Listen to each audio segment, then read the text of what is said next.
is what happened. So the refresh happened starting in 2017, launched with the city along with the partners, the original parties, and other organizations that were at the table.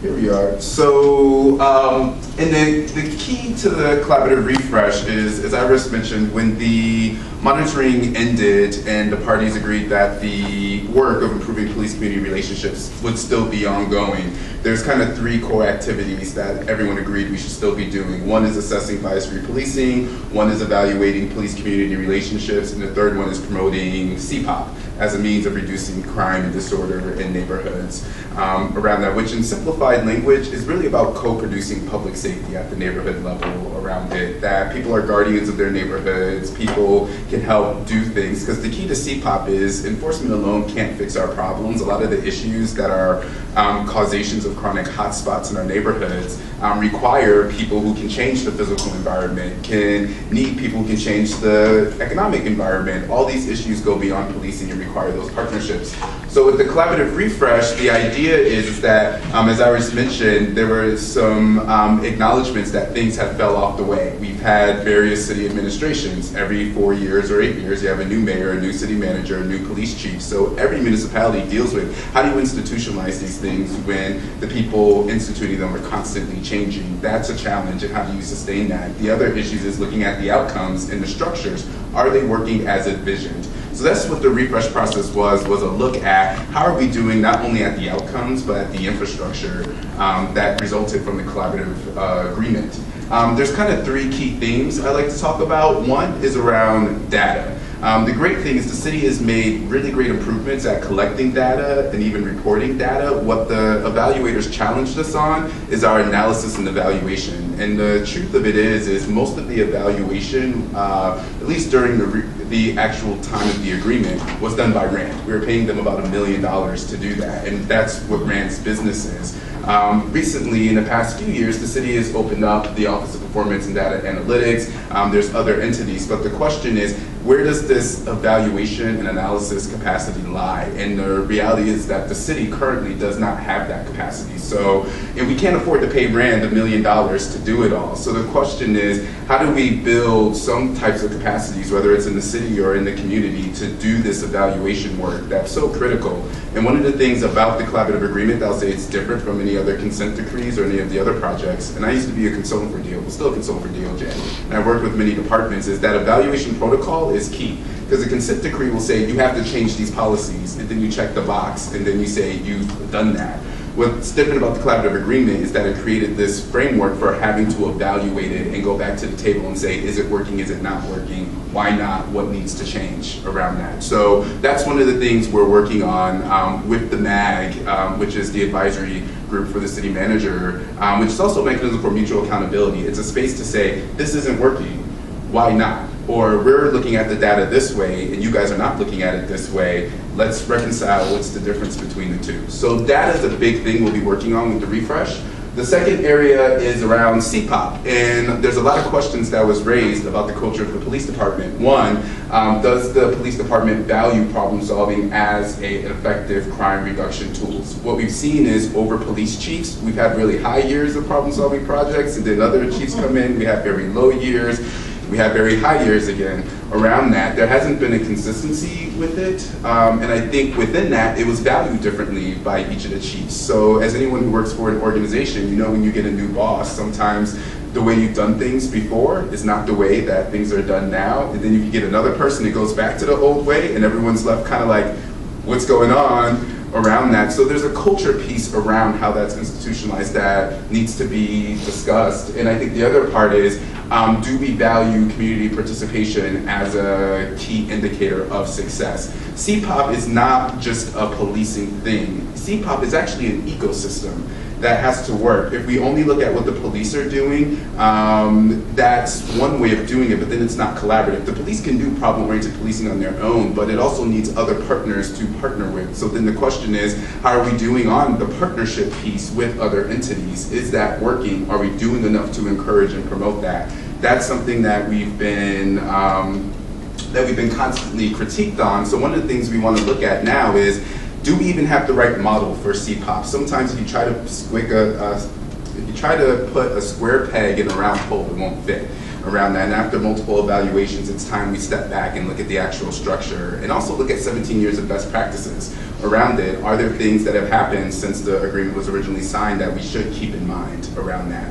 And then the third big piece that I like to talk about is education and engagement, and how can the city, the parties, and community-based organizations do a better job working together to educate people, not just on what CPOP is and the value of it, but also the history of the agreement, the progress that we're making, the data that's coming out. How do we keep people properly informed? Because the reality is the collaborative is a mechanism for participation, but if people don't value the opportunity for participation or don't know what the opportunities are, you then have a lost opportunity for success around that. So how do we get better at education and engagement? So I'll end here, which is, there's actually about 5 areas that came out of the collaborative refresh that we call areas of improvement.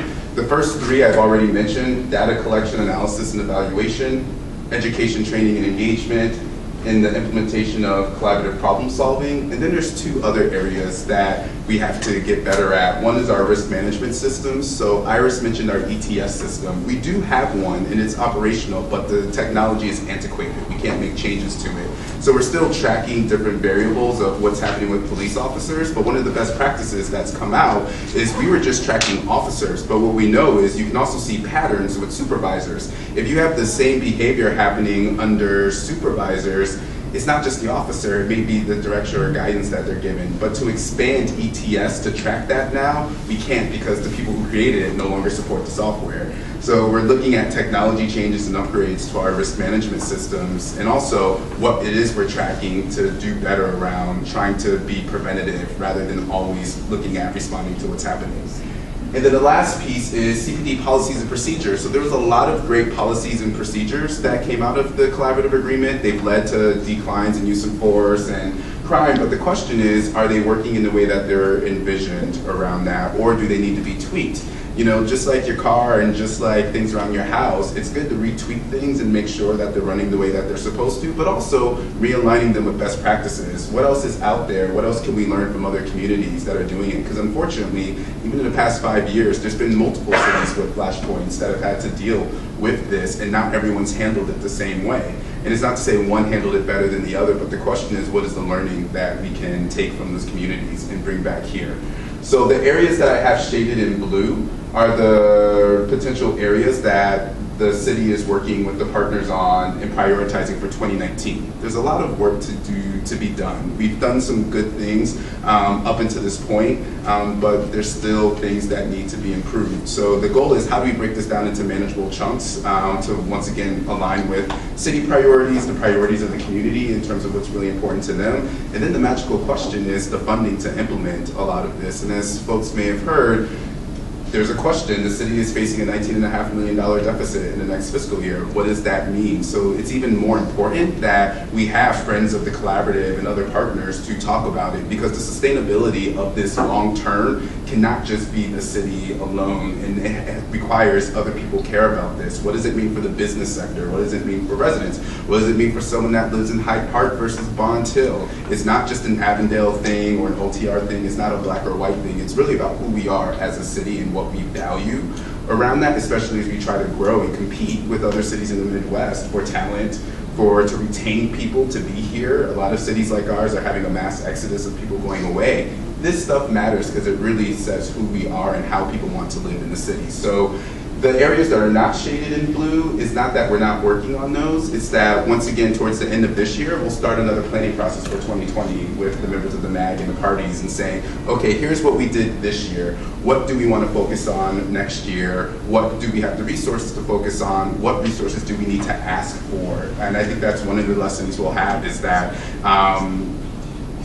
you have to know what's happening to fix things, but we also have to broaden our asks for help and support around that, and that's sustainability. So that's the quick piece of what's happening now with the refresh, and we do have an action plan. These Our action plan is available on the city manager's website for anyone that wants to see it. Every time we have a MAG meeting, the materials and the notes are released publicly about a week afterwards around that to make sure everyone has the updated copy. So until we have that part 2, if folks are curious what we're working on, you can log on to the city manager's website, and I believe there's a link for the managers advisories group. Sorry, I didn't have that up here.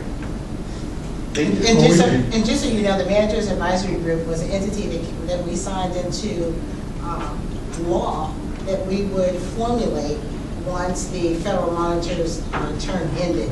So the MAG is supposed to be the entity that does the evaluation and the monitoring of going forward of the implementations. Just so you all know that that is something that all parties signed, and we agreed to that. So that we don't think that we're coming, because oftentimes, you know, Irish Rowley and the black and the front, we will get categorized as just haters of police. We don't want better policing. That's not true. We're forward-thinking, capable, connected people who pay taxes. We just want better systems. And so we agreed to these things early on with the hopes that it would continue on with the help of everyone else. And we thank Jason for coming in and seeing what Saul Green and his team laid out for us through the recommendations of the audit that was put in place for the refresh. Finally, you know, we were able to do that as a city, as a collective. But this work is important, and it isn't, the time isn't for us now to step away. I mean, I'm saying that for y'all. Eventually I am, because I'm slightly tired. But, and I